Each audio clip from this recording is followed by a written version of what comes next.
നിങ്ങൾ മീനും കമ്പ്യൂട്ടറൊന്നും വിൽക്കണ്ട. ഇന്ത്യയിലെ കണക്കനുസരിച്ച് ഇപ്പൊ 140 കോടി ജനങ്ങൾ ഇന്ത്യയിൽ. അതിലെ 90% ജനത്തിനെ നിങ്ങൾ മാറ്റിവെച്ചോ. ബാക്കി 14 കോടി ജനങ്ങളെ നിങ്ങൾ എടുത്തു.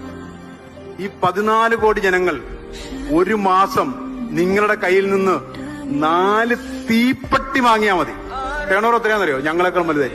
അടിച്ചു നോക്കിയാലേ. ഒരു മാസം എല്ലാ സമയം ഉണ്ടാവും. ഒരു മാസം 4 തീപ്പെട്ടി വാങ്ങിയാൽ, ആഴ്ചയിൽ 1 വീതം വാങ്ങിയാൽ മതി. നിങ്ങൾ ഇപ്പൊ അടിച്ചു നോക്കിയോ, ടേണോർ 1100 കോടിക്ക് മുകളിലാണ്. അതാണ് നമ്മുടെ മാർക്കറ്റ്. ആ മാർക്കറ്റിലാണ് നമ്മൾ ജീവിക്കുന്നത്. ആ മാർക്കറ്റിലാണ് ഞാനും നിങ്ങൾ ജനിച്ചു വളർന്നത്. അതുകൊണ്ട് ഈ മാർക്കറ്റിനെ നിങ്ങൾ ഉപയോഗിക്കണം. അല്ലാണ്ട് ഇത് ആപ്പിളിനും കിയയ്ക്കും സാംസങ്ങിനും ഹുണ്ടായിക്കും വേണ്ടി വിട്ടുകൊടുക്കരുതെന്നാണ് ഞാൻ പറഞ്ഞത്. നമ്മൾ ഉണ്ടാക്കണം അതുപോലത്തെ ബ്രാൻഡ്.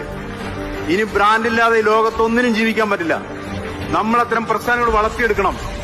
എന്തിനാണ് നമ്മുടെ സംസ്ഥാനത്തെ ഒരു ഉപഭോക്തൃ സംസ്ഥാനമാക്കി മാറ്റിക്കൊണ്ടിരിക്കുകയാണ്. എല്ലാവർക്കും സാധനങ്ങൾ കൊണ്ട്